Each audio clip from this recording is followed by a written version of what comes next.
Assalamualaikum Ustaz.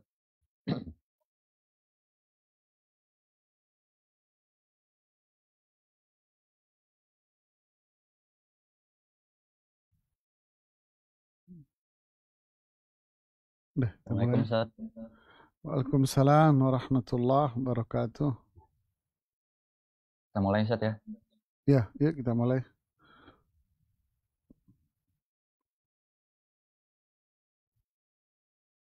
Bisa kita mulai.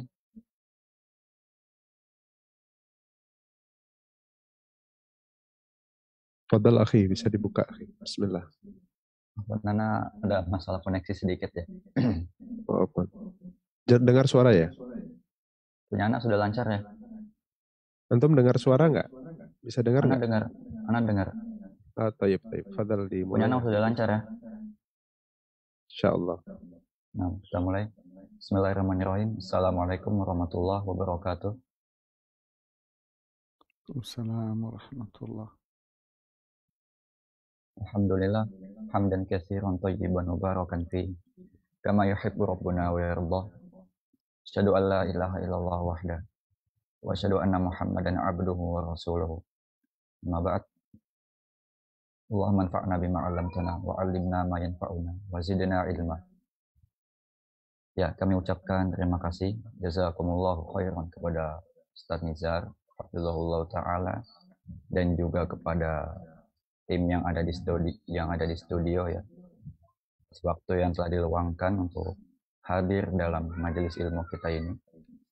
Dan juga kami ucapkan terima kasih jazakumullahu khairan kepada para jamaah yang telah bergabung bersama kami di dalam majelis ilmu ini ya.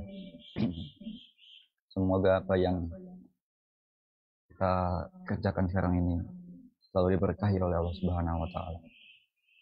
Baik, sebelum kita mulai kajian kita ini, kami mohon izin untuk membacakan tata tertib kajian agar kajian kita ini bisa berjalan dengan tertib dan juga lancar insyaallah.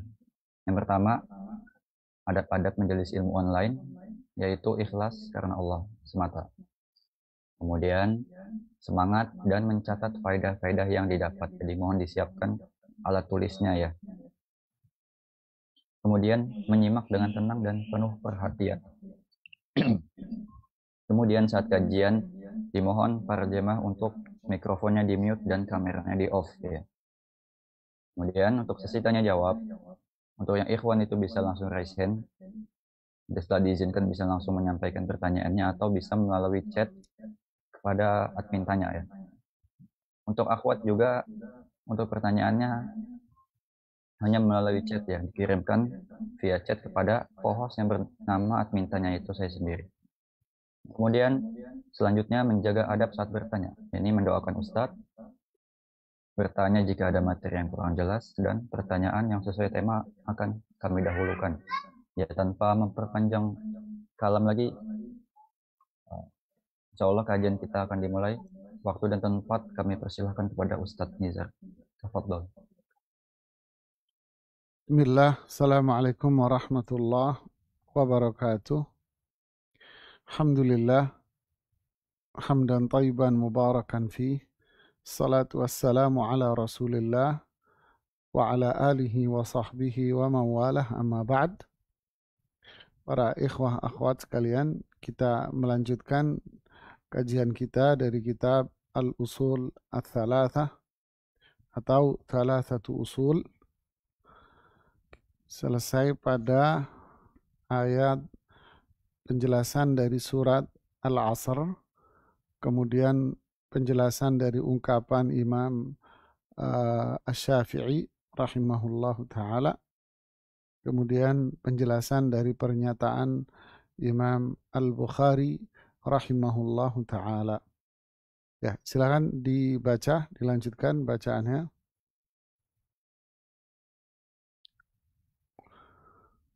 Sampai pada i'lam, ya, ketahuilah. Bismillahirrahmanirrahim. Ketahuilah, semoga Allah merahmatimu, bahwa wajib bagi setiap muslim dan muslimah mempelajari pula 3 hal berikut ini dan mengamalkannya. Pertama, 3 keyakinan terhadap Allah. Pertama, Allah lah yang menciptakan dan memberi rezeki kepada kita dan tidak membiarkan kita terlantar, tetapi mengutus seorang Rasul kepada kita. Barang siapa yang mentaatinya akan masuk surga, dan barang siapa yang menentangnya akan masuk neraka. Dalilnya adalah firman Allah Subhanahu wa Ta'ala. Bismillahirrahmanirrahim. Inna arsalna ilaikum rasulan syahidan alaikum kama arsalna ila fir'auna rasula. Fa'asa fir'aunur rasula fa'akhadnahu akhdan wabila. Sesungguhnya kami telah mengutus kepadamu seorang Rasul sebagai saksi atas kalian. Sebagaimana kami telah mengutus seorang Rasul kepada Fir'aun, lalu Fir'aun menentangnya. Maka kami siksa ia dengan siksaan yang berat. Quran Surat Al-Muzammil ayat 15-16. Barakallahu fiik. Pada bagian ini, Syekh Al-Imam Muhammad bin Abdul Wahhab menjelaskan kepada kita tentang ilmu yang wajib kita pelajari. Pada bahasan yang lalu, bicara tentang ilmu yang wajib kita pelajari, yaitu mengenal Allah Subhanahu wa Ta'ala. Di sini Imam Muhammad bin Abdul Wahhab menjelaskan tentang kewajiban kita mengenal Allah Subhanahu wa Ta'ala. I'lam, diungkapkan lagi kalimat kata i'lam, ketahuilah. I'lam artinya adalah seperti yang kita jelaskan pada pertemuan yang pertama. I'lam artinya berilmulah. Ya, berilmulah. Maksudnya belajarlah. Jadilah kita orang-orang yang berilmu. Jadilah kita orang-orang yang belajar. Berarti penulis, yaitu Imam Muhammad bin Abdul Wahhab, mengajak kita untuk belajar. Mengajak kita untuk berilmu. Mengajak kita terus mempelajari dan mengenal Allah Subhanahu wa Ta'ala. Adapun kalimat rahimakallah, semoga Allah merahmatimu. Nah, ini adalah doa. Doa seorang guru kepada muridnya. Seorang guru mendoakan muridnya agar senantiasa diberikan rahmat oleh Allah Subhanahu wa Ta'ala. Dari sini memberikan pelajaran buat kita. Yang pertama adalah mendoakan. Seorang guru senantiasa mendoakan muridnya. Begitu pula seorang murid mendoakan gurunya dengan doa-doa yang baik. Doa agar senantiasa diberi rahmat oleh Allah dan seterusnya.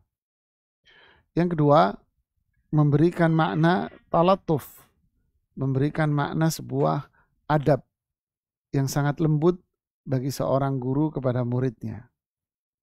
Jadi adab yang luar biasa, yaitu kelembutan yang ada pada diri kita. Inilah adab yang mulia, yaitu kelembutan.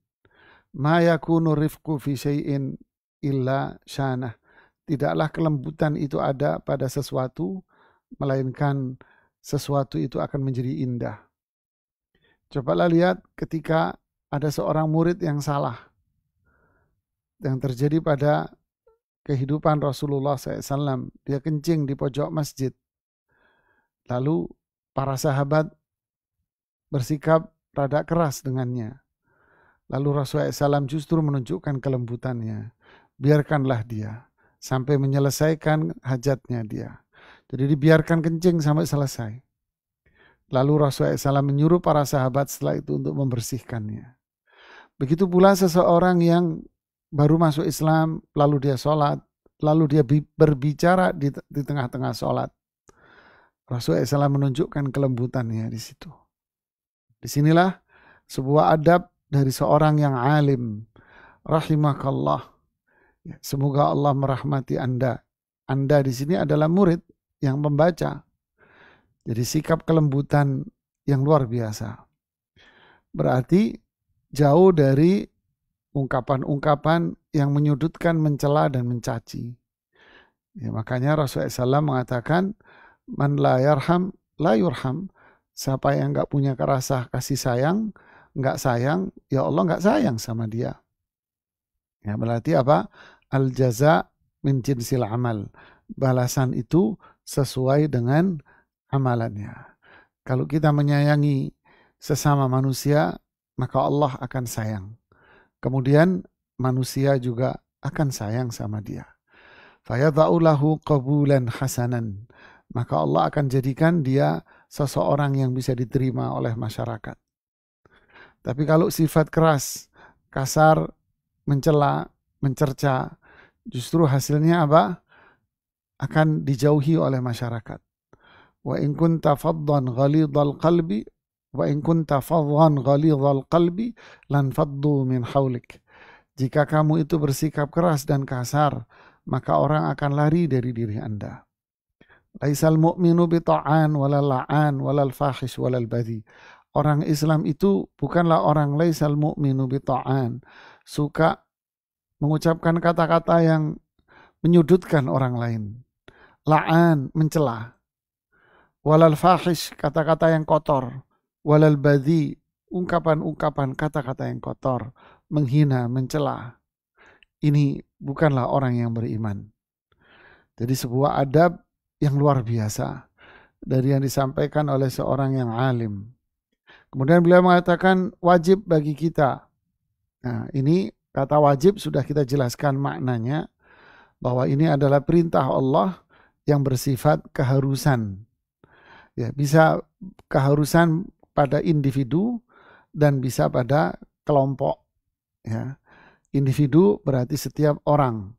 Di sini yang dimaksud oleh Syekh adalah individu, kewajiban pada setiap individu. Karena beliau mengatakan ala kulli muslimin wa muslimah, bagi setiap muslim yang laki-laki maupun perempuan. Nah, ini kewajiban yang bersifat individu. Kemudian dengan kalimat pada setiap muslim laki-laki dan perempuan, menunjukkan bahwa kewajiban itu tidak ada bedanya antara laki dan perempuan. Ya, tidak ada perbedaan antara laki-laki dan perempuan dari sisi kewajiban mereka kepada Allah. Semuanya memiliki yang sama. Berarti hukum di mata Allah itu sama, antara laki dan perempuan sama. Tidak ada bedanya antara laki dan perempuan, sebagaimana balasan itu pun akan diberikan kepada laki dan perempuan. Balasan pun akan diberikan kepada laki dan perempuan, sebagaimana hukuman pun diberikan kepada laki dan perempuan. Jadi semua mendapatkan porsi yang sama, yang setara di dalam syariat Islam dari sisi hukum, balasan, dan ancaman. Kecuali dalil-dalil tertentu yang mengkhususkan bagi kaum perempuan saja. Seperti yang dicontohkan oleh para ulama adalah masalah sholat berjamaah, sholat Jumat, ya kan, puasa sunnah, menjenguk orang sakit. Nah, ini kekhususan. Apa itu sholat berjamaah, jamaat, ya, sholat berjamaah maupun Jumat, ini kewajiban bagi laki-laki, sedangkan perempuan tidak. Tapi dari sisi pahala, semua mendapatkan pahala yang sama. Laki-laki punya kewajiban sholat berjamaah di masjid dengan pahala yang seperti ini dan seperti itu. Bagaimana dengan perempuan? Perempuan sholat di rumah lebih afdal daripada fi masjidi qaumiki, daripada Anda sholat di masjid yang dekat rumahmu. Berarti sholatnya perempuan di rumah lebih baik daripada ke masjid. Lihat, mendapatkan porsi pahala yang sama. Subhanallah. Ya, mendapatkan porsi pahala yang sama. Puasa sunnah, laki-laki bebas untuk melakukan puasa sunnah. Sedangkan perempuan harus meminta izin dulu kepada suaminya. Ya, perempuan harus minta izin. Menjenguk orang sakit, dia harus meminta izin kepada suaminya. Begitulah jamaah. Jihad yang berarti berperang, ya, perang. Itu punya kewajiban pada laki-laki jika waliul amr, yaitu pemerintah, mengizinkan. dan perempuan tidak. Dan begitulah hal-hal yang lain. Ya, ada lagi kewajiban-kewajiban yang memang dibedakan antara laki dengan perempuan. Seperti kewajiban suami, ada kewajiban khusus suami, ada kewajiban khusus istri. Dan ada kewajiban yang merupakan gabungan antara suami dan istri. Jadi kalau ada dalil-dalil yang memisahkan antara itu, maka dipisahkan. Kalau tidak, maka kembali kepada prinsip semula, bahwa laki dan perempuan di mata hukum itu sama.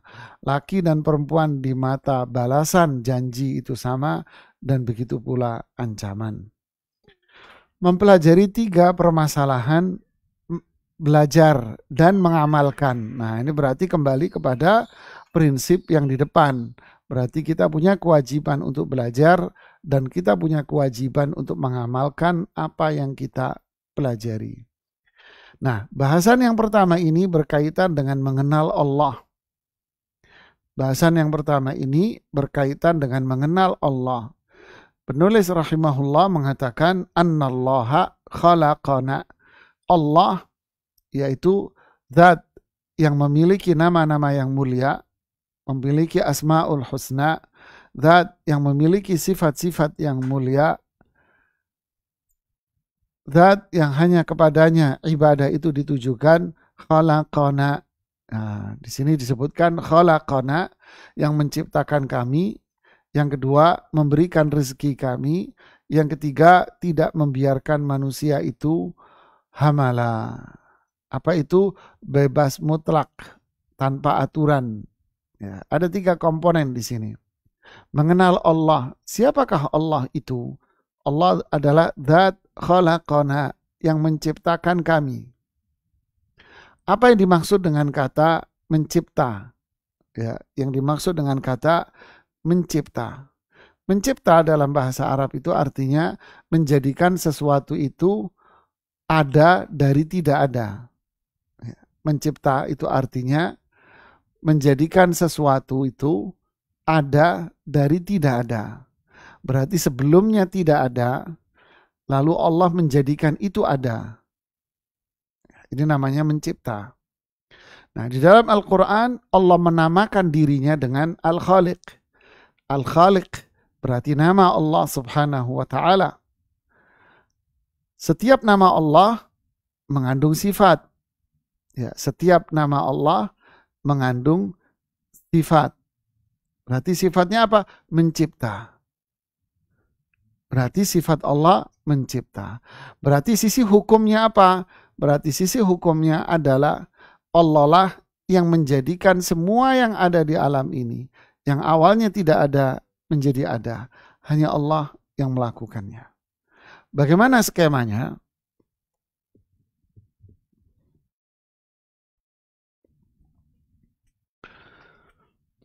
Allah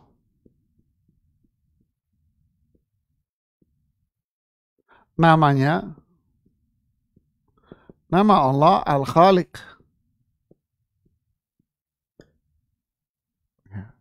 Al-Khaliq nama, berarti sifatnya apa?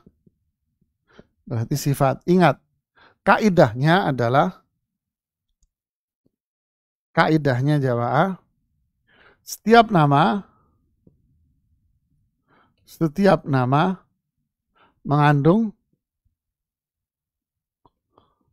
mengandung sifat. Ini kaidahnya. Ya, ini kaidahnya. Dan ini pun menunjukkan akan hukum.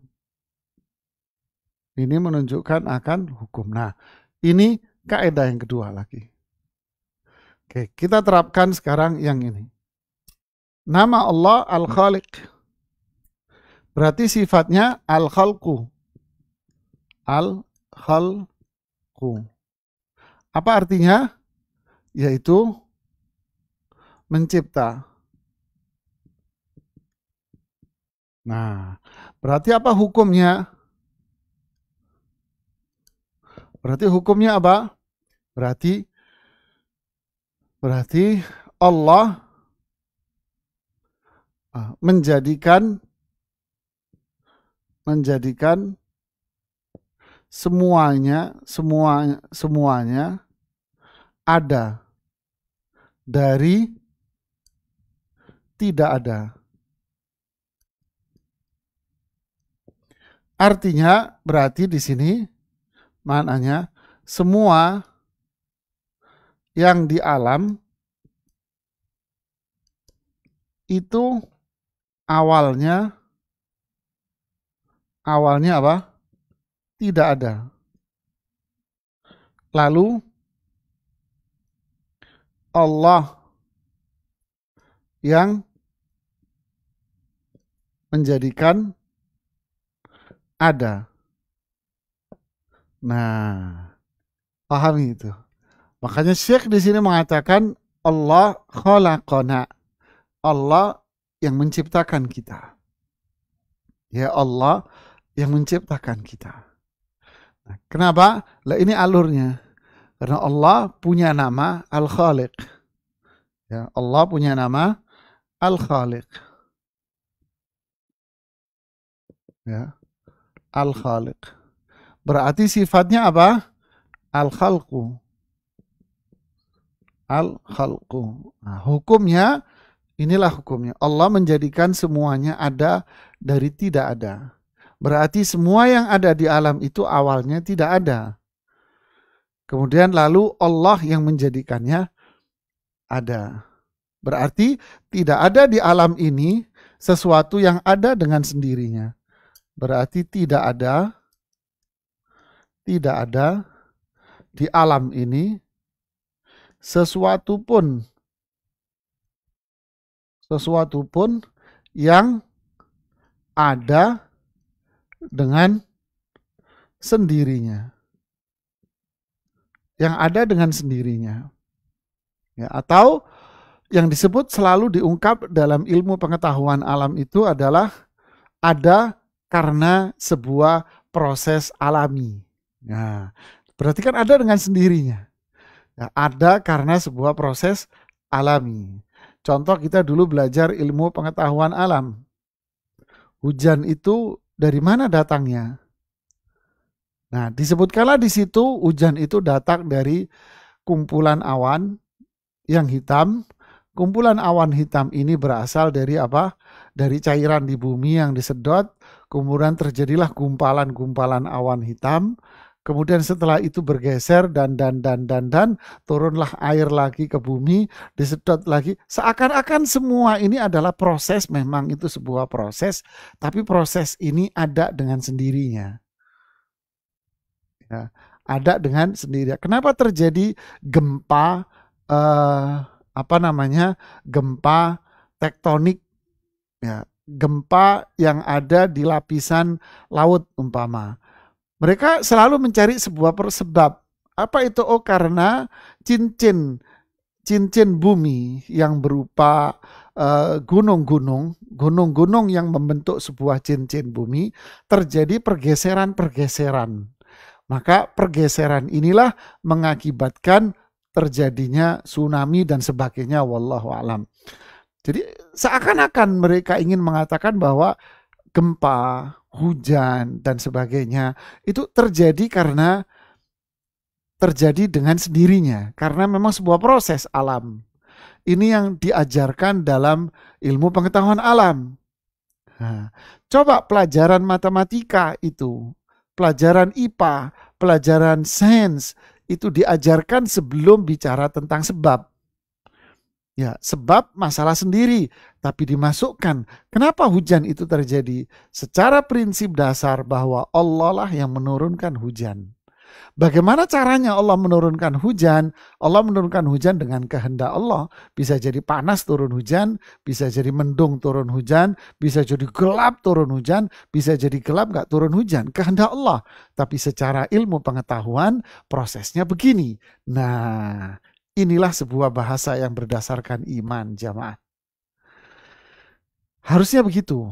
Tapi sayang, buku ilmu pengetahuan alam tak ada tauhidnya di dalam. Jadi ini bukan hal yang, ini tauhid dasar. Harus ada pada diri kita. Allahu khalaqana. Allah yang menciptakan kita. Karena Allah punya nama Al-Khaliq. Jadi tidak ada di alam ini sesuatu pun yang ada dengan sendirinya, tidak ada. Bicara dalil, wah banyak sekali ya.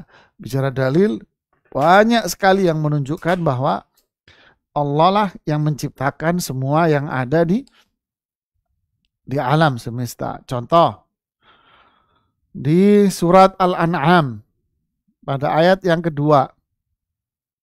Ya, surat Al-An'am pada ayat yang kedua Allah mengatakan apa? Kita ambil contoh sedikit-sedikit aja. Di ayat yang kedua Allah mengatakan, nih, ini ya, saya bacakan. Huwallazi khalaqakum min tinin. Lihat, dialah Allah yang menciptakan kamu dari tanah. Ya, menciptakan kamu dari tanah. Lihat ini, menciptakan kalian.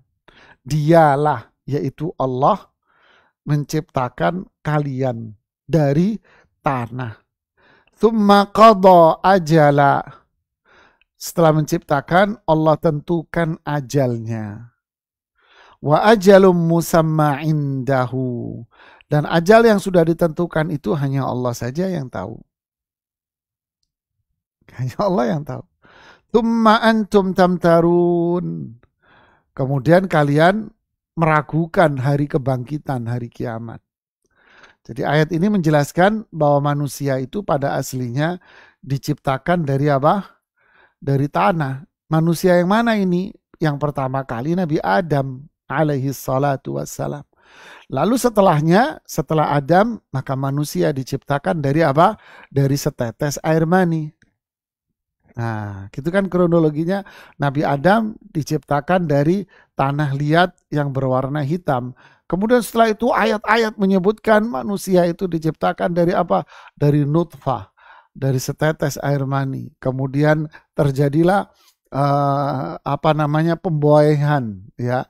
Pembuaian di situ terjadi, kemudian lahirlah yang namanya segumpal darah, kemudian lahirlah mudghah, seukuran daging kecil, ya kan. Kemudian setelah itu ditiupkanlah roh manusia, lahirlah dan seterusnya sampai terbentuknya janin yang pas pada usianya matang baru dikeluarkan.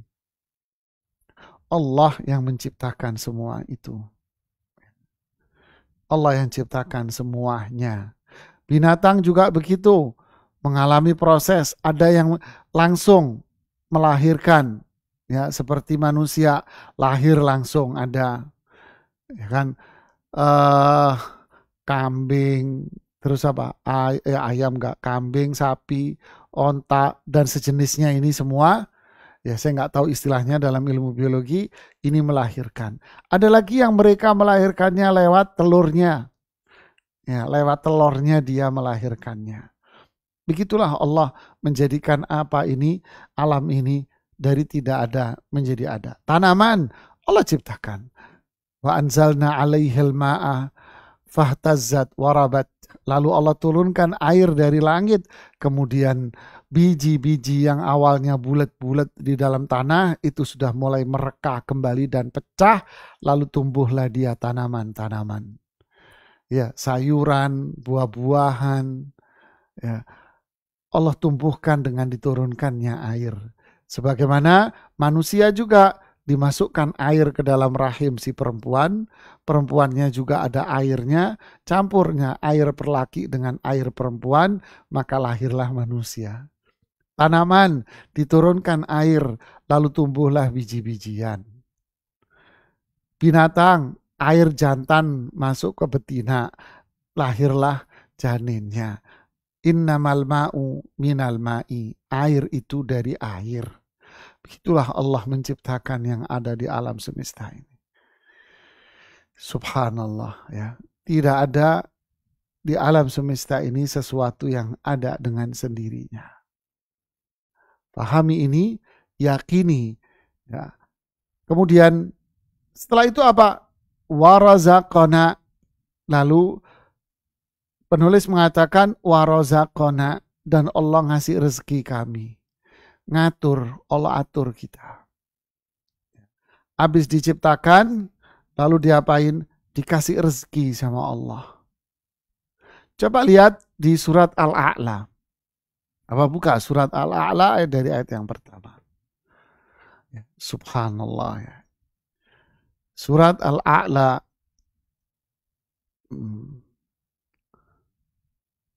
Lihat. Sabbihisma rabbikal a'la. Lalu ayat yang kedua. Lihat. Lihat ini.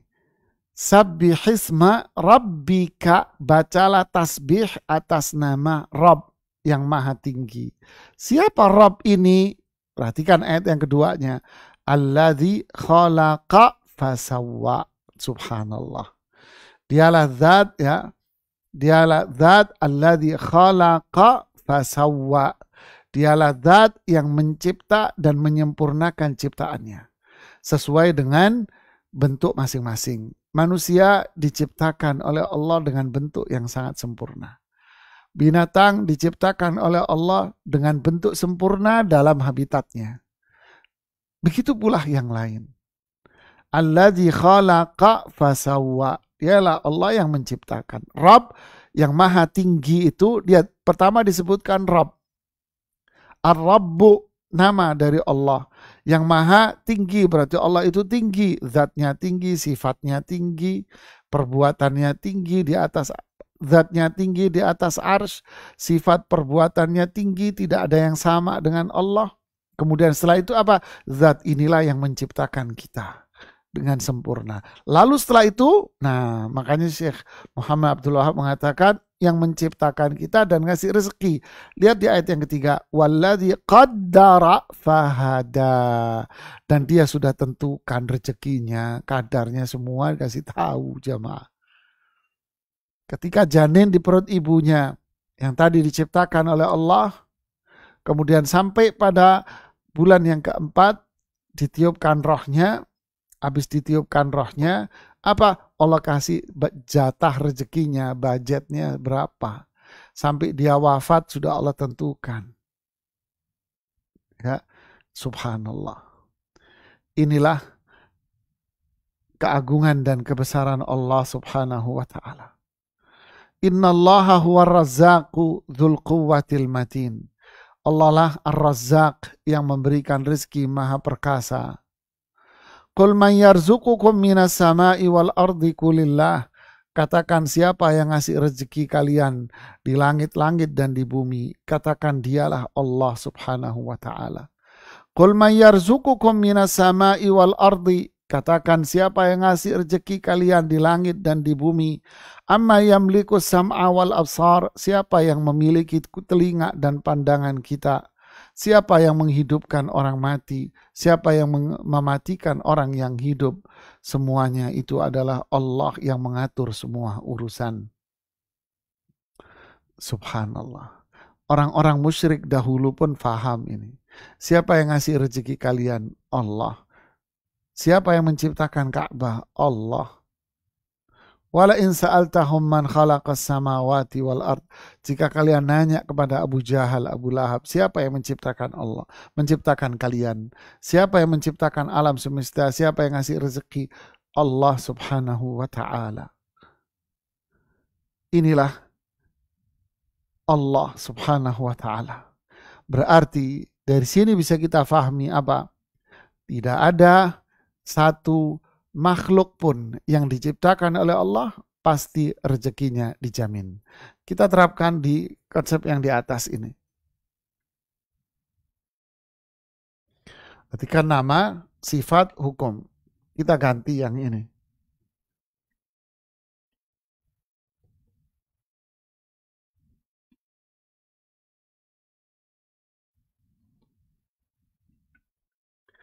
Allah punya nama Ar-Razzaq. Ya. Ar-Razzaq atau Ar-Raziq. Ar-Raziq. Berarti sifatnya apa? Ar-Rizqu. Artinya apa? Pemberi rezeki. Pemberi rezeki. Berarti hukumnya apa? Tidak ada kebaikan dunia maupun akhirat, melainkan apa? Melainkan semua itu dari Allah. Nah, ya kan? Tapi kita ini unik jamaah. Kalau disebut kata rezeki itu terus bilangnya apa? Fulus. Padahal rezeki itu kan kebaikan. Semua kebaikan dunia akhirat. Rezeki itu nggak harus duit loh ya. Pahami itu. Ya tidak kebaikan, tidak ada kebaikan dunia maupun akhirat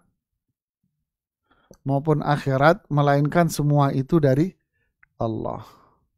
Berarti apa? Buah dari ini semua apa?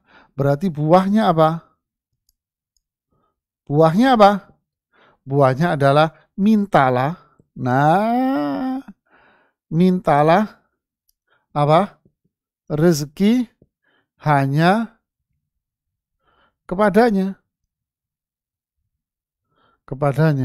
Nah, berarti buahnya apa lagi?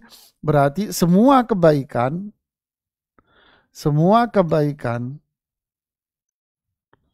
yang kita miliki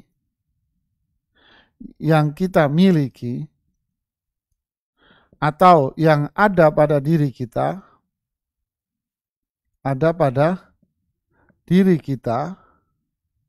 itu datangnya dari siapa? Itu datangnya dari Allah Ar-Razik. Nah, ini jamaah. Oke? Pahami ini. Makanya di ayat apa? Wa fis samai rizqukum wa ma tu'adun. Di langit itu ada rezeki kamu. Sudah. Di langit ada rezeki kita, ada rezeki saya, ada rezeki kalian. Di langit. Ya, bukan tangan orang. Nah, rezeki kita di langit, bukan tangan orang. Terus kita kan punya kewajiban untuk berusaha. Wa ja'alna nahara ma'asha. Allah suruh kita berusaha di siang hari. Ayo usaha. Tapi di langit rezekimu, kamu harus usaha. Masya Allah. Nah, alladzi khalaqa fasawwa. Lihat urutan kronologinya. Allah yang ciptakan, disempurnakan ciptaannya. Kemudian setelah itu apa? Alladzi qaddara fahada. Allah kasih kita rezeki lalu diarahkan diarahkan oleh Allah untuk mendapatkan rezeki itu. Tak kasih contoh Anda. Ini bayi lahir nih. Dokternya nih bantuin. Ya. Mohon bantuin nih. Ini mohon maaf ya karena saya dulu selalu nemenin istri saya kalau lahiran. Bantuin keluar nih. Keluar saya ditarik sama dokternya, gendong. Kan gitu kan, ditarik bukan digendong, mohon maaf, ditarik terus langsung dibalik begini biasanya sama dokter, dibalik badannya gini, dibalik. Oke, nangis nih bayi, nangis, dikasih ke susternya untuk bidan yang di sebelahnya, dibersihkan sama bidan badannya, udah bersih dari lemak apa semua, nangis dia, bersih, oke, dikasih bantuan pernapasan sebentar. Gitu kan? Sebentar. Terus kasih ke siapa? Dikasih ke ibu-ibu yang duduk ini, yang tiduran ini. Dikasih ke ibu yang tiduran. Kenapa kok dipegang perempuan-perempuan ini masih nangis? Sedangkan dikasihkan ke perempuan yang tiduran, yang nggak ngeluarin dia, yang nggak bersihin dia, berarti nih bayi pertama kali dipegang oleh siapa? Dokter. Orang kedua yang megang siapa? bidannya, susternya. Harusnya secara logika akal, dia merasa anyam, aman, tentram, damai kepada siapa? Yang pertama kali megang dia. Tapi kenyataannya, enggak. Justru dia akan nyaman ketika dia ditaruh di keteknya, tuh perempuan yang tidur. Ini ibu, plek tidur tuh langsung bayi.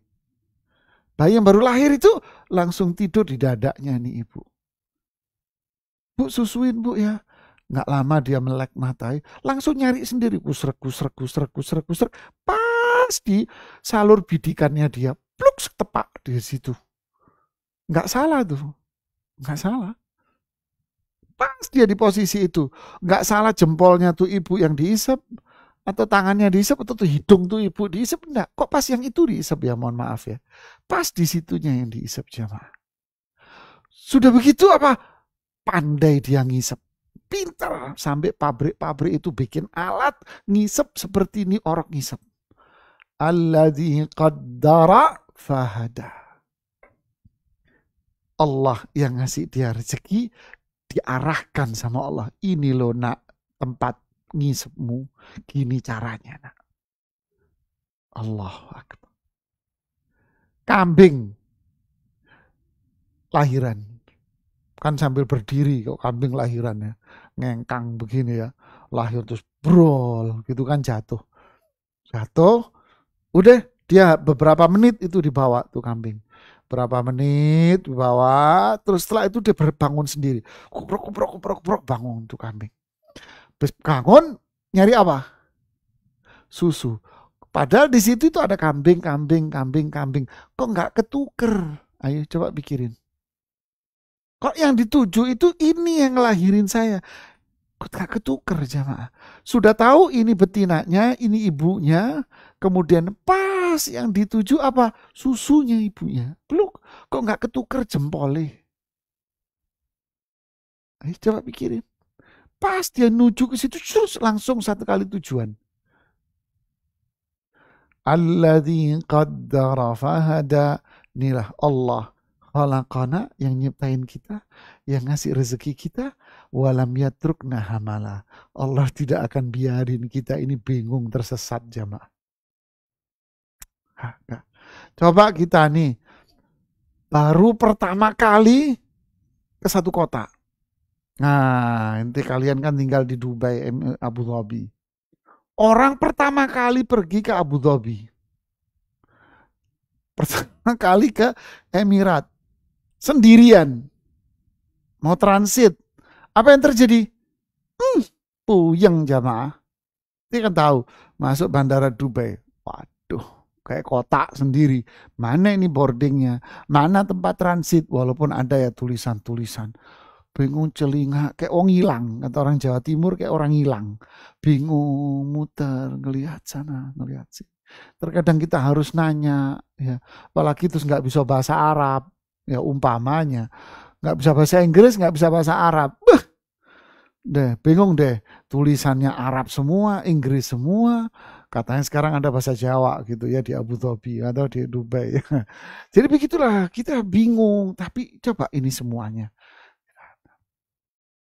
Walam yatrukna hamala. Allah tidak membiarkan kita di dunia ini dalam kondisi kebingungan, didiemin. Tidak. Lihat ayatnya. Alladzi qaddara fahada. Allah yang nyiptain kita, dikasih rezeki semua, badannya sempurna, rezekinya dikasih, terus diarahkan sama Allah. Ini loh susumu, ini rumputmu. Kenapa tuh kambing tadi? Enggak lari ke rumput, di situ kan ada rumput pasti. Kenapa nggak lari ke rumput? Kok larinya ke susu dia? Coba kita pikirin. Bayi ini orok. Ya.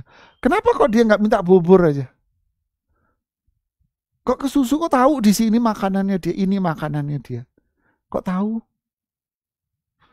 Ya kan? Beda sama ente. Ente kawin juga udah tahu.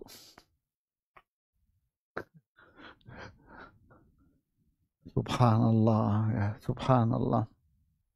Inilah jamaah ya. Falam yatrukna hamala, yang ketiga. Allah tidak membiarkan kita hamala. Hamala ini apa? Hamala ini tidak membiarkan kita tanpa makanan, tanpa minuman, tanpa peraturan, tanpa hukum, tidak mungkin. Allah ciptain kita, pasti dikasih makan, dikasih minum, diatur hidupnya, dikasih peraturan. Subhanallah. Lihatlah di Al-Quran.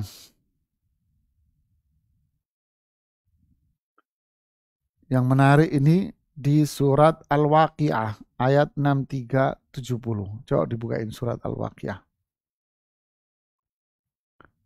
Ayat 63. Coba lihat sini.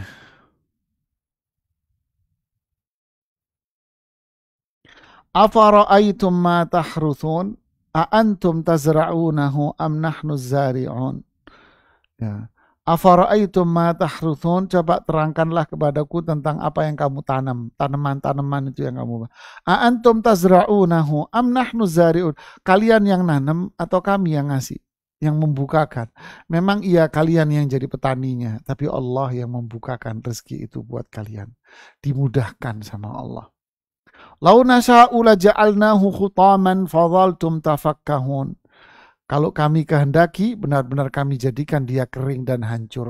Kalian tidak manfaat yang apa yang kalian perbuat.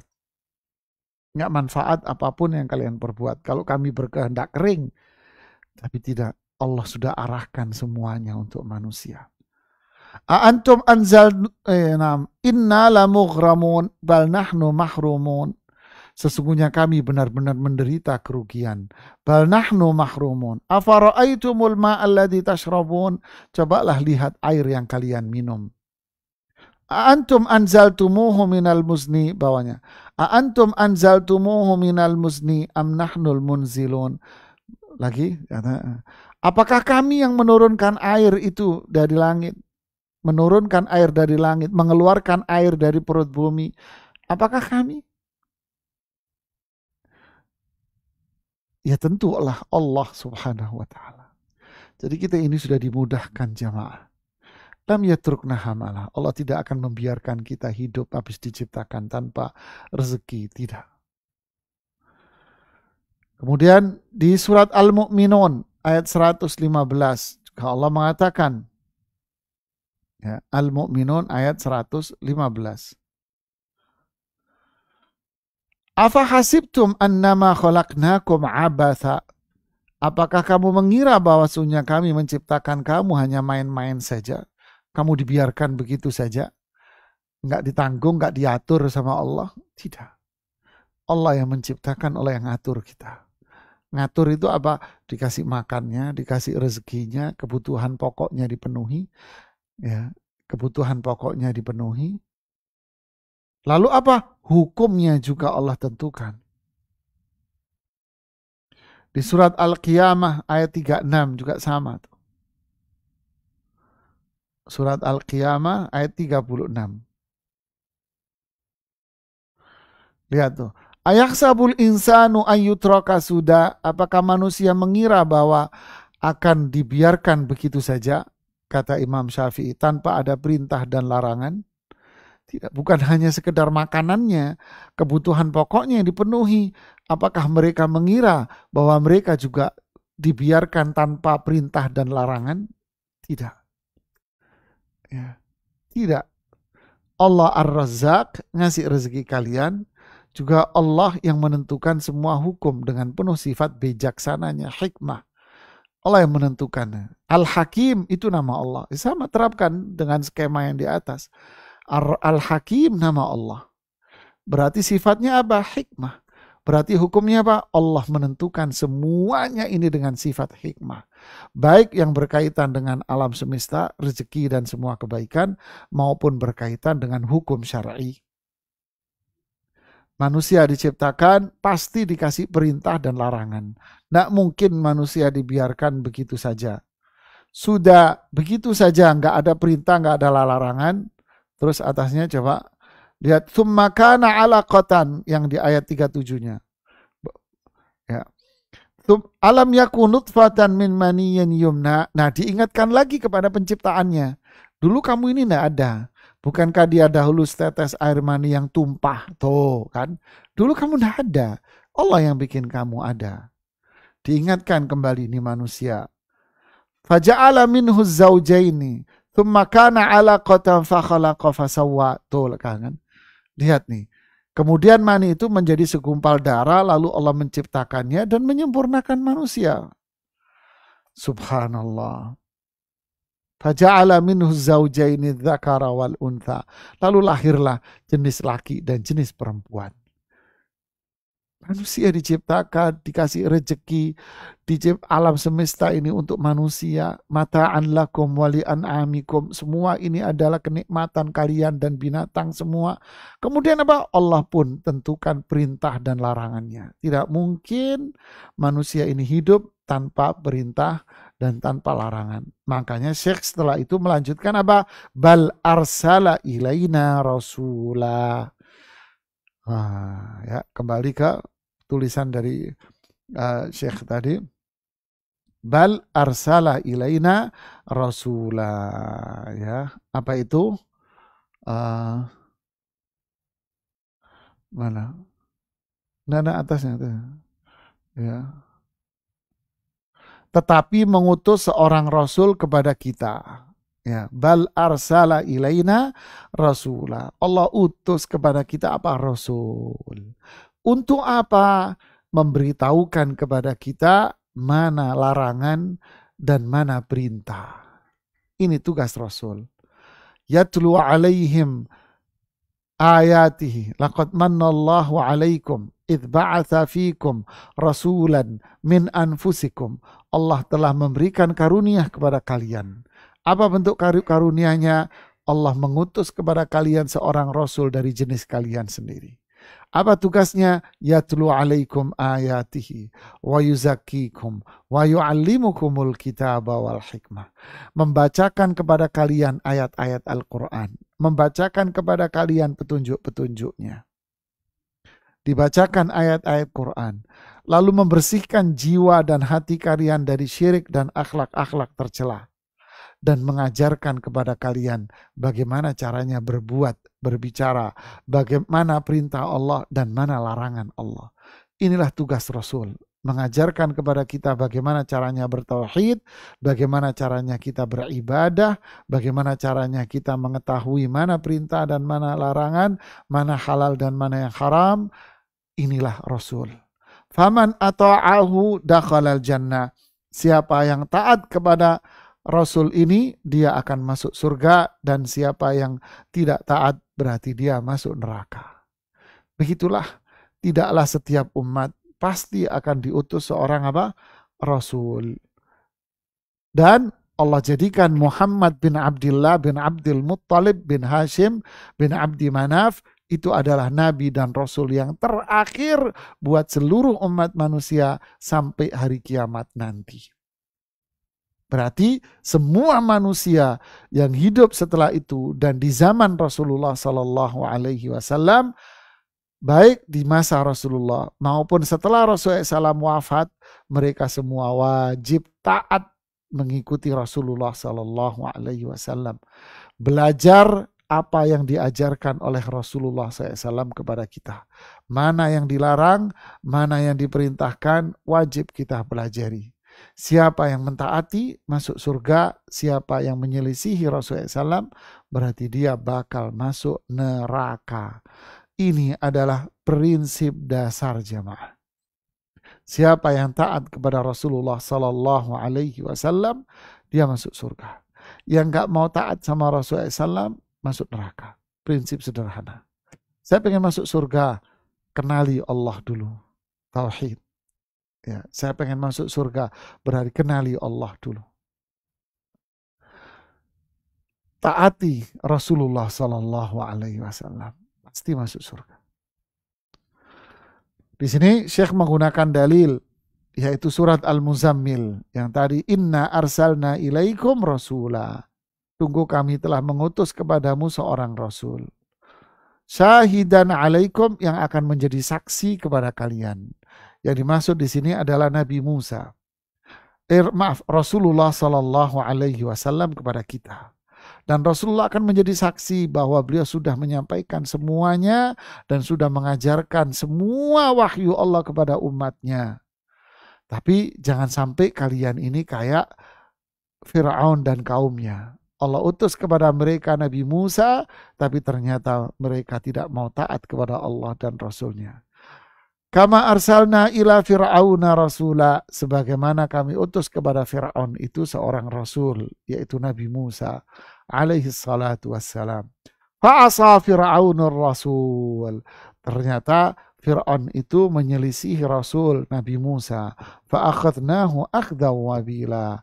Maka kami adab Fir'aun dan kaumnya dengan adab yang sangat pedih. Sekarang manusia kenal sama Allah enggak, sehingga syirik. Sama Rasulullah SAW enggak taat, sehingga banyak maksiat, bid'ah muncul. Tidak ada ketaatan. Allah menciptakan manusia, kemudian dikasih rezeki, dijamin makanannya, kemudian Allah perintahkan manusia untuk beribadah hanya kepada. Inilah tujuan Allah menciptakan manusia. Makanya di surat Adz-Dzariyat sebagai penutup, coba lihat di surat Adz-Dzariyat. Coba buka surat Adz-Dzariyat, ayat yang berapa itu? Ayat yang ke-56. Ayat 56 sampai ke bawah. Coba lihat, kita cermati ayat ini jamaah. Oke. Nah, kita cermati ayat ini. Wa ma khalaqtul jinna wal insa. Kami tidak menciptakan jin dan manusia. Sampai sini dulu. Berarti siapakah yang menciptakan jin dan manusia? Apakah jin dan manusia itu ada karena sebuah proses alamiah?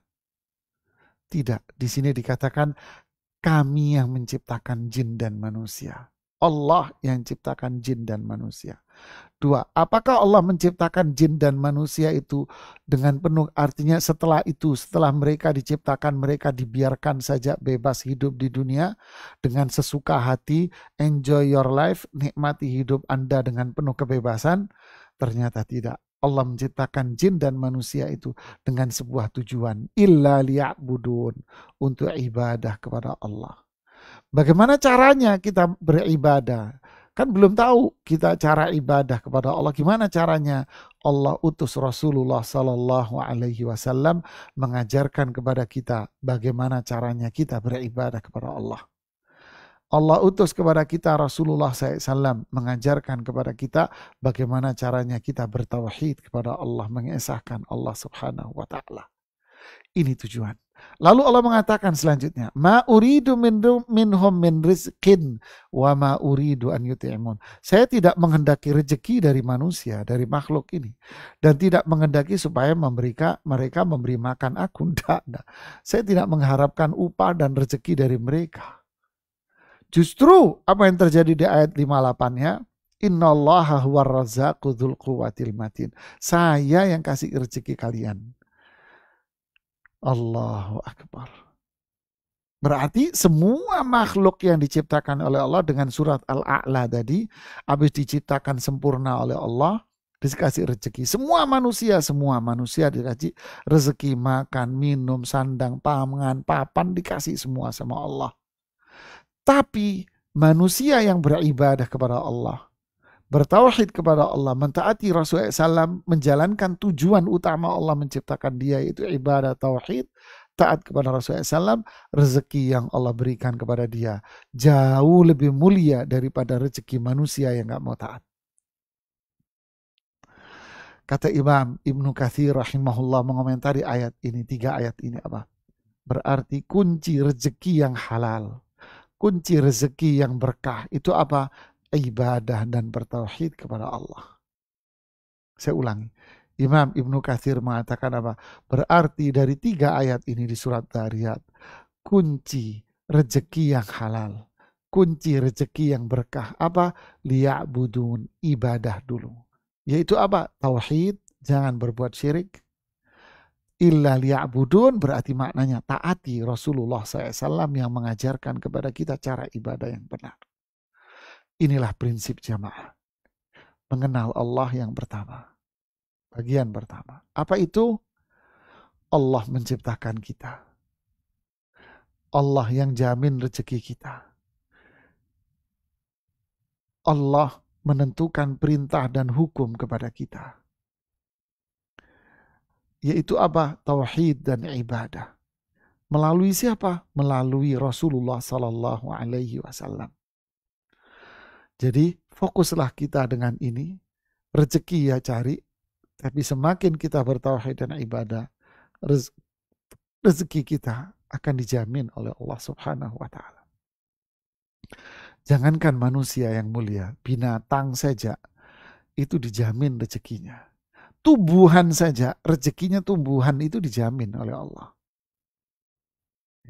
Bina ikan yang hidup di dalam dasar lautan yang paling dalam, kalau kita mikir makannya apa ya? Ya udah Allah jamin rezekinya. Allah jamin rezekinya.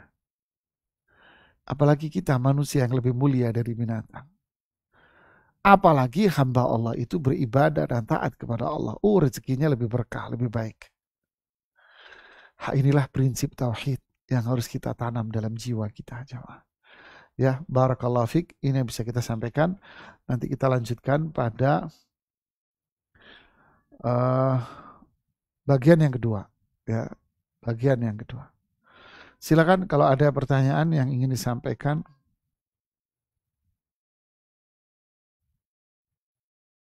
Baik, jemaah. Alhamdulillah kita masuk ke sesi tanya jawab. Untuk sebelumnya saya ingin tanya kepada Ustadz, berapa waktu kira-kira yang antum berikan untuk kami bertanya, Ustadz? Ya seperti biasa sampai 11:30 lah. Baik.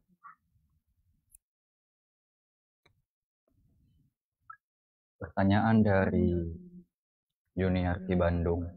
Ya. Assalamualaikum. Penanya berkata, Assalamualaikum warahmatullahi wabarakatuh. Waalaikumsalam warahmatullahi wabarakatuh. Izin bertanya, semua di dunia ini milik Allah termasuk rezeki. Pada zaman sekarang, orang banyak tidak mensyukuri nikmat Allah. Gunung banyak yang dirusak oleh tangan manusia, maka banyak musibah terjadi di mana-mana seperti banjir, gempa. Bagaimana solusinya kalau menemukan seperti ini? Ya, bismillah, alhamdulillah, salatu wassalamu ala rasulillahi wa ba'd. Musibah itu teguran. Musibah itu adalah kasih sayang. Kapan musibah itu bernilai teguran dan kasih sayang? Ketika sang penerima adalah orang beriman yang sadar. Ketika kita ditimpa musibah, kita sadar. Oh, ini teguran Allah. Berarti saya harus taubat lagi kepada Allah. Berarti saya harus benar-benar konsekuen dengan ketaatan saya kepada Allah dan Rasul-Nya. Berarti saya harus konsekuen kembali kepada tauhid, kita mentauhidkan Allah dan tidak berbuat syirik. Berarti saya harus konsekuen lagi dengan ketaatan saya terhadap Rasulullah Sallallahu Alaihi Wasallam. Berarti saya harus menjauhi segala bentuk maksiat lagi. Menjauhkan semua bentuk maksiat. Berarti inilah tuntutan kesabaran keimanan. Berarti saya nggak boleh mengeluh. Berarti saya harus menerima lapang dada dari musibah ini. Saat itu musibah menjadi teguran buat kita dan kasih sayang Allah kepada kita semuanya. Agar kita bisa upgrade naik level yang berikutnya. Ya. Barakallahu fiik.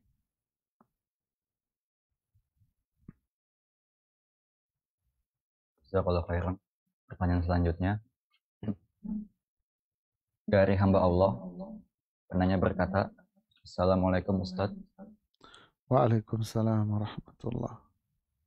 Assalamualaikum. Izin bertanya, bolehkah kita berharap agar dimudahkan urusan dan rezeki dalam kehidupan ini? Ketika akan meniti jalan menuntut ilmu agama dan mendekatkan diri kepada Allah. Apakah ini bisa menjadi sebab Allah mudahkan semua urusan dan rezeki tadi? Atau ini malah menjadi amalan yang kurang ikhlas? Bagus pertanyaannya, Masya Allah, Barakallahu fiik. Alhamdulillah, salatu wassalamu ala Rasulillah wa ba'd. Ketauhidan kita kepada Allah, jauhnya diri kita dari syirik, ketaatan kita kepada Rasulullah SAW, komitmen kita untuk tetap berada di atas petunjuk Rasulullah SAW, berada di atas sunnah Rasulullah Sallallahu Alaihi Wasallam, jauh dari syirik dan bid'ah dan kemaksiatan. Pasti ini adalah termasuk pula pintu mendatangkan kebaikan dunia akhirat. Ya, pasti ini adalah pintu semua akan mendatangkan kebaikan dunia dan akhirat. Tapi ingat, kita melakukan semua itu bukan untuk dunia, tapi saya yakin inilah yang namanya sekali mendayung 10, 20, 30 pulau akan terlampaui. Luar biasa. Yang kedua adalah jamaah, maka Rasulullah SAW menganjurkan kita untuk berdoa. Di antara doa Rasulullah SAW dipanjatkan di waktu pagi hari, Allahumma inni as'aluka ilman nafi'a wa rizqan tayyiba wa amalan mutaqabbala. Lihat doa ini. Ya Allah, aku memohon kepadamu ilmu yang bermanfaat. Tuh yang pertama ilmu. Yang pertama adalah ilmu yang bermanfaat. Ilmu yang melahirkan amal. Ilmu yang melahirkan iman dan amal. Ya, ilmu yang melahirkan iman dan amal. Inilah ilmu yang bermanfaat. Warizqan thayyiba, rezeki yang baik. Ingat, rezeki ini bukan hanya duit loh ya. Bukan konotasi duit. Rizqan thayyiba, rezeki yang halal. Yaitu apa? Kebaikan. Apa saja. Sehat itu rezeki. Ya, bisa ibadah itu rezeki. Melakukan amal saleh rezeki, bisa belajar rezeki, kita konsisten menjalankan sunnah Rasulullah rezeki, jauh dari maksiat itu rezeki, kenal sama orang-orang baik seperti ini di majelis ilmu seperti ini adalah rezeki. Ya, semua ini adalah rezeki. Termasuk perkara-perkara dunia yang menopang kehidupan dunia kita, ini rezeki. Lalu yang ketiga apa? Amalan mutaqabbala, yaitu amalan perbuatan kita diterima oleh Allah Subhanahu wa Ta'ala. Berarti doa ini mengandung kebaikan dunia akhirat. Dunia ada ilmu yang bermanfaat, dunia ada rezeki, di akhirat amal kita diterima oleh Allah, berarti rahmat Allah dan surga. Ya, barakallahu fiik. Pertanyaan berikutnya. Assalamualaikum Ustaz, afwan adminnya Waalaikumsalam. terputus yang bagian bertanya. Anda coba bantu bacakan, ada yang masuk juga dari channel YouTube Ustadz ini. Assalamualaikum Ustadz.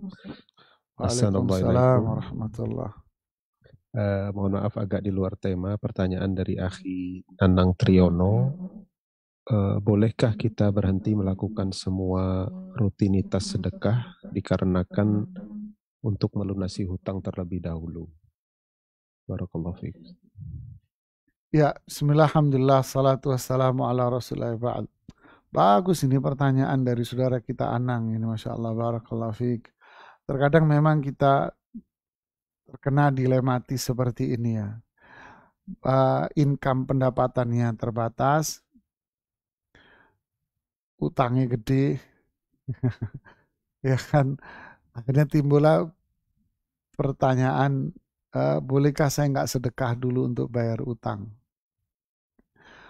Gini, ini jawaban harus dirinci. Pertama, jika memang dia tidak ada kelebihan uang, ya kita bicara uang nih sekarang. Jika dia tidak memiliki kelebihan uang, bahkan terjadi minus, keuangan dia kurang, karena penghasilan dia sekian persen dipakai untuk bayar utang. Ya, sekian persen dipakai untuk bayar utang, sehingga untuk kebutuhan rumah saja dia harus irit-irit memang berkurang. Maka kalau dikatakan sedekah dengan uang di sini nggak ada, nggak apa-apa, karena memang Anda tak punya. Ya. Jika yang dimaksud dengan sedekah ini adalah uang, jika Anda nggak ada, tidak ada masalah bagi Anda, karena yang tidak ada kelebihan dari pendapatan Anda. pas bahkan kurang. Silakan, tidak ada masalah. Yang kedua, tapi sedekah di sini bukan hanya sekedar uang ya akhi. Tapi sedekah ini bisa dilakukan dengan materi yang paling ringan. Contoh, Anda beli air minum. Berapa harga air minum? Rp2.000. Rp3.000. Anda beli air minum. Lalu Anda melihat di pinggir jalan ada seorang pemulung. Maka Anda, Bu, ini ada air. Silahkan Ibu buat minum. Ini sedekah yang mulia jemaah. Sedekah air mulia itu. Walaupun dengan Rp2.000 Anda memberikan air minum. Artinya Anda bisa melakukan sedekah dengan hal yang paling ringan. 3. Anda bisa melakukan sedekah non materi. Dengan apa? Menolong. Contoh, Anda berjalan. Lalu di situ ada ibu-ibu yang hendak menyeberang jalanan dan kesulitan dia menyeberang jalanan. Maka Anda turun dari kendaraan Anda seberangin jalanan. Ibu ini, sebentar Ibu saya bantuin Ibu. Masya Allah. Anda dapat pahala mulia. Ada orang kesulitan untuk bawa barangnya, ngangkut barangnya, Anda bantuin, sini saya angkutin barangnya. Ada orang nyari alamat kesulitan, Anda kasih tahu atau Anda anterin kalau nggak terlalu jauh, ya itu pahala. Ini bisa dengan fisik, bisa pula sedekah dengan tutur kata yang manis. Senyum Anda dengan sesama muslim itu sedekah. Tapi jangan sampai nanti kelihatan gadis cantik terus Anda senyum. Ya, fitnah dong. Ya, senyum Anda, tutur kata yang lembut. Ya, ini sedekah. Subhanallah ya. Inilah Islam ya akhi. Bisa dengan perbuatan kita, bisa dengan ucapan kita, itu sedekah. Kemudian yang keempat, sedekah itu juga bermakna apa? Ngasih nafkah istri, ngasih nafkah anak-anak, berbuat baik sama mereka. Itu sedekah loh, jangan dianggap sedekah itu sama orang lain aja. Ini kepada istri anak Anda ini juga sedekah. Seorang istri sama, dia ngurusin suaminya, ngurusin anaknya. Ini sedekah loh. Luar biasa kan? Inilah indahnya Islam jemaah. Barakallahu fiikum. Ada pertanyaan lagi? Ya, ada selanjutnya. Pertanyaan dari saudara Arif. Maaf agak di luar tema. Assalamualaikum. Penanya berkata, Bismillah. Assalamualaikum Ustaz. Waalaikumsalam warahmatullahi wabarakatuh. Apa benar jual beli atau berdagang sesama muslim itu adalah bersaing? Padahal muslim itu bersaudara. Maksud bersaing ini maksudnya gimana ya Ustaz? Bagaimana cara menumbuhkan rasa tawakal kepada Allah dalam jual beli? Syukron. Ya, bismillah, alhamdulillah, salatu wassalamu rasulillahi wa ba'd. Memang kita sesama muslim bersaudara. La yadhlimuhu, tidak boleh menzalimi dia. Tidak boleh menghina dia, tidak boleh mencela dia, tidak boleh membuka aibnya dia, tidak boleh membiarkan dia berada dalam kezaliman, tapi kita yang membantunya. Ya, ini kewajiban kita sesama muslim. Sakit ya kita jenguk, sulit ya kita bantu. Begitulah jamaah, kewajiban kita sesama muslim. Tapi kalau dia dagang pakaian, saya dagang pakaian. Ya berarti kewajiban kita sesama muslim apa? Bukan menghancurkan dagangan dia. Bukan membuat fitnah. Bukan membuat opini negatif di tengah masyarakat tentang dagangan dia.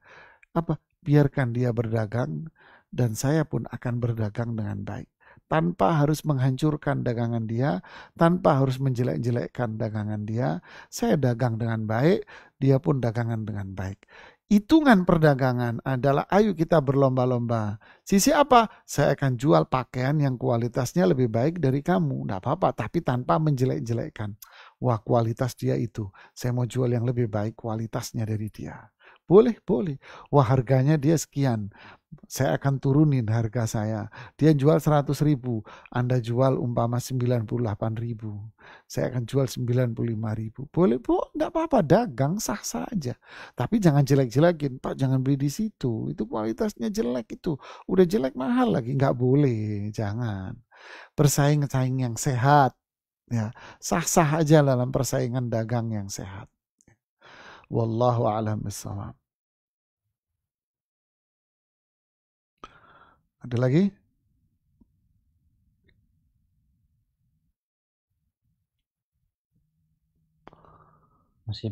Masih belum ada, Ustaz. Kita masih menunggu jamaah ya. Yang ingin bertanya silakan. Ya kalau nggak ada ya kita tutup aja. Mau langsung bertanya bisa raise hand. Oh, ada yang resen? Nggak ada yang resen. Silakan. Ya, kalau nggak ada yang nanya, kita tutup sampai di sini kajian kita. Insya Allah kita akan lanjutkan di pertemuan berikutnya. Jazakumullahu khairan. Semoga kita dapat ilmu yang bermanfaat dan dapat keberkahan dari ilmu yang kita pelajari. Subhanakallahumma bihamdik. Asyhadu an la ilaha illa anta astaghfiruka wa atubu ilaik. Assalamualaikum warahmatullahi wabarakatuh. Waalaikumsalam warahmatullahi wabarakatuh.